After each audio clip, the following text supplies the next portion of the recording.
اور وزیر اعظم عمران خان صاحب ہو گئے، بشرا بی بی صاحبہ ہو گئی، شاہ محمود قریشی صاحب ہو گئے، یاسمین راشد صاحبہ ہو گئی، میاں محمود رشید صاحب ہو گئے، اجاز چودھری صاحب ہو گئے، عمر چیمہ صاحب ہو گئے، حسان نیازی صاحب ہو گئے، ہمارے کئی ساتھی اور ہیں وہ جیل میں اسی طرح کے کیسز میں، بوگس کیسز میں اندر بیٹھے ہوئے ہیں۔ نواز شریف اور زرداری کی گاڑیوں کا کیس آپ دیکھ لیں، انہوں نے تو توشخانہ سے وہ گاڑیاں ہڑپ کر دی، اور موجودہ ابھی آپ دیکھیں کہ اس خاندان کے، شریف خاندان کا چشم و چراغ جو ہے وہ حسن نواز جو ہے، اس کا بھی برطانیہ میں ٹیکس ڈیفالٹ کے سامنے آ گیا ہے۔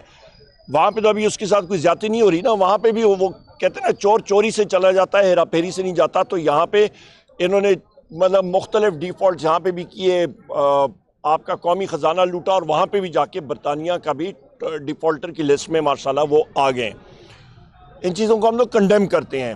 آگے جاتے ہوئے وزیراعظم عمران خان صاحب سے ہمارے وکلاء کی ملاقات ہوئی، اور جو یہ نیشنل سیکیورٹی کمیٹی کا اجلاس تھا، اس پہ اسپیکر کی طرف سے جو آفس بیئررز تھے وہ لسٹ بھی آئی تھی، اور میں نے خود بحیثیت اپوزیشن لیڈر اسپیکر قومی اسمبلی کو خط لکھا کہ ہماری میٹنگ یا ملاقات وزیر اعظم عمران خان صاحب سے نیشنل سیکیورٹی کمیٹی سے پہلے ارینج کرائی جائے، کیونکہ یہ قومی مسائل کے ایشوز ہیں، اور جب تک ہماری ملاقات نہیں ہوتی ہم لوگ کوئی لائے عمل نہیں دے سکتے ہیں۔ اور ہم نے اپنی تیاری دونوں صورتحال میں پوری کی تھی، کیونکہ ہم لوگ رسپانسبل لوگ ہیں اور ذمہ داران لوگ ہیں۔ ہم نے پارلیمنٹس اور یہ حکومتیں دیکھی ہوئی ہیں کہ انسان ہر چیز کی تیاری کرتا ہے۔ وزیر اعظم عمران خان صاحب سے ہماری ملاقات بر وقت ہو جاتی اور وہ اجازت دیتے تو اس کے لیے بھی ہماری تیاری تھی، اور ہم نے جب ان کے ساتھ ملاقات نہیں ہوئی تو ہم نے پھر ہماری پولیٹیکل کمیٹی اور ساتھیوں نے پھر یہ ڈیسائیڈ کیا، اور تحریک تحفظ آئین پاکستان نے یہ فیصلہ کیا کہ ہم لوگ نہیں ملیں گے۔ تو یہ وہ صورتحال ہے جو کہ قوم کو اس چیز کا پتہ ہونا چاہیے، اور وہ نیشنل سیکیورٹی کمیٹی کا اجلاس جو تھا وہ اس لیے غیر مؤثر ہو گیا کیونکہ بلوچستان سے بہت ساری اور پارٹیاں اور ممبران، مینگل صاحب ہو گئے، اچکزئی صاحب ہو گئے، پاکستان تحریک انصاف کے ہمارے ممبر ہو گئے، ہم لوگ خود کے پی کے سے ہمارے ممبران ہیں، پنجاب سے ہیں، وہ اس میٹنگ میں نہیں تھے، اور یک طرفہ وہ بات چیت وہاں پہ ہوتی رہی۔ اور ہمارے وزیر اعلیٰ علی امین خان صاحب نے ایک مؤثر بحیثیت چیف ایگزیکٹو کے پی کے، انہوں نے ایک مؤثر وہاں پہ اپنا نقطہ نظر پیش کیا الحمدللہ، اور بڑے مطلب ڈنکے کی چوٹ پہ انہوں نے اپنے صوبے کا اور ہماری پارٹی کا وہاں پہ نقطہ نظر پیش کیا بحیثیت چیف ایگزیکٹو کے پی کے۔ اور یہاں پہ ہم لوگ اپنے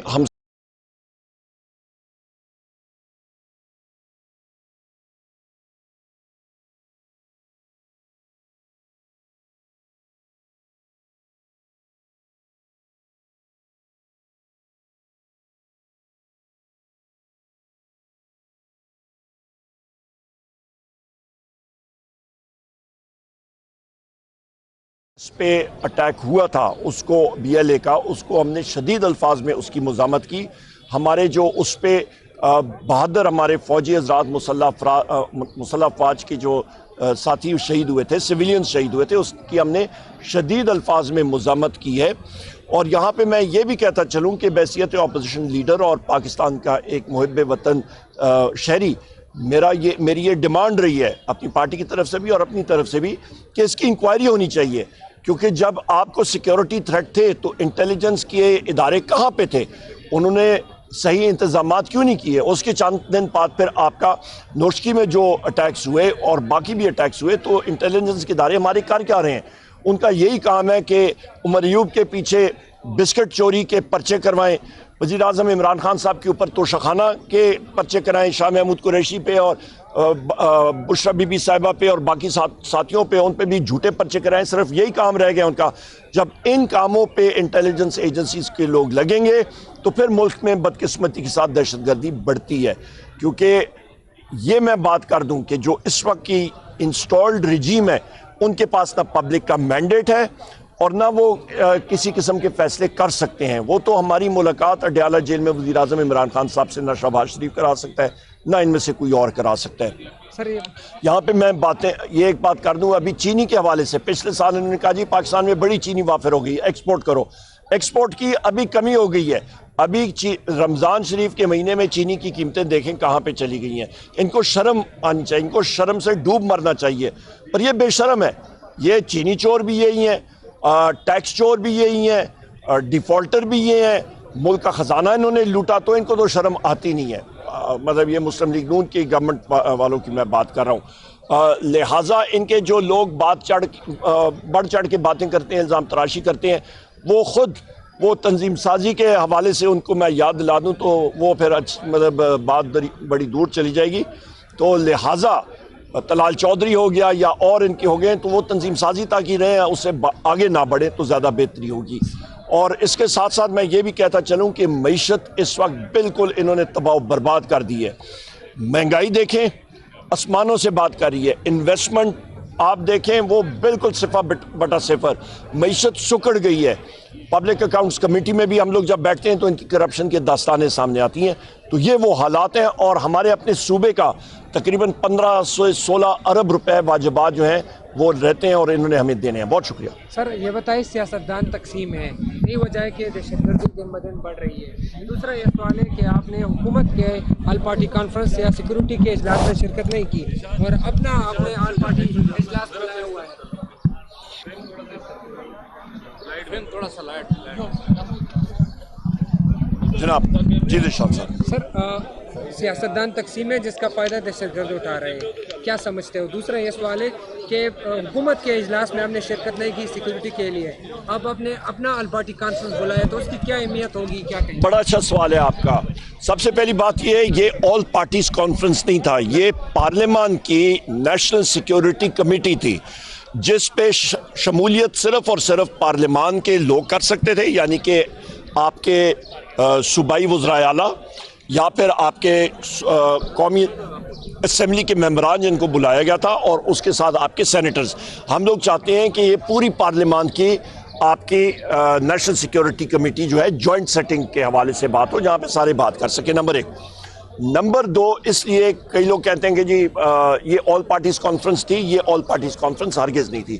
دوسری بات, ہاں ہماری جو اپوزیشن کی الائنس ہے جس کی سربراہی محمود خان اچکزئی صاحب قومی اسمبلی کے ممبر ہیں ہمارے, وہ کر رہے ہیں تحریک تحفظ آئین پاکستان. اس کے پلیٹ فارم سے ہم لوگ کریں گے اور ہم لوگ مختلف اپنی اپوزیشن کی جو پارٹیاں ہیں ان کو آؤٹ ریچ کریں گے. اور کل بھی افطاری ہوئی تھی اور اس پہ ہمارے ورکنگ گروپس بنے ہوئے ہیں اور تیزی سے اس کا TORs ٹرمز آف ریفرنس وغیرہ وہ آ رہے ہیں, کیونکہ ہم پہ یہ لازم ہے کہ ہم لوگ عوامی قوت ہمارے ساتھ ہے, پاکستان تحریک انصاف اور باقی ہمارے اپوزیشن پارٹی کے ساتھیوں کے ساتھ. اور آپ یہ دیکھیں کہ سب سے بڑی جماعت پاکستان میں اس وقت پاکستان تحریک انصاف ہی ہے. تو انشاءاللہ مؤثر طریقے سے ہم لوگ اپنا ایجنڈا ہر فورم پہ پیش کریں گے, اور حکومت جو ہے یہ میرا خیال ہے جانے والی ہے.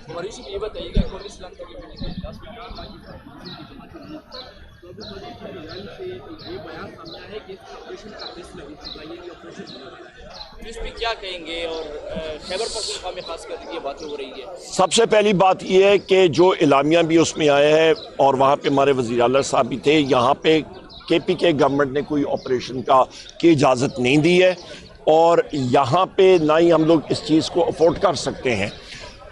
اس چیز کا حل صرف اور صرف بات چیت سے ہوگا.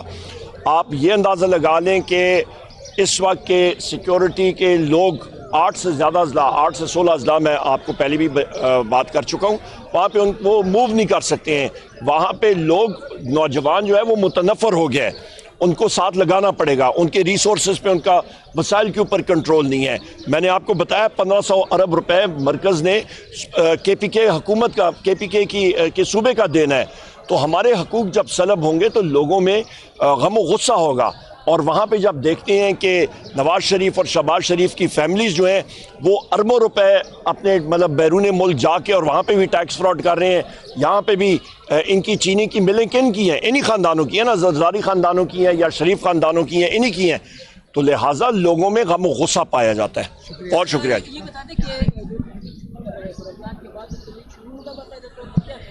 انشاءاللہ تعالی ہماری جو اپوزیشن کی تحریک تحفظ آئین پاکستان ہے اور ہماری باقی پارٹیاں جو ہیں وہ جلد آپ کو اس کا سارا لائمن جو ہے وہ پیش کر دیں گے. اوورسیز کمیٹیوں میں جو لوگ لگے ہوئے تھے ان کو تحلیل کیا گیا ہے, کوئی نوٹیفیکیشن آیا ہے, شہباز گیل ہو گئے, ان لوگوں کو اس کے حوالے سے کیا کہیں؟ میں کیونکہ تنظیم کا اس وقت میں سابق سیکریٹری جنرل ہوں، میں نے استعفیٰ دے دیا تھا، آپ کو معلوم ہے میرا کام زیادہ پارلیمان کے ساتھ ہوتا ہے، اور یہ وزیر اعظم عمران خان صاحب کا حکم تھا اور وہ ایکسیکیوٹ ہو گیا. بہت شکریہ. Thank you.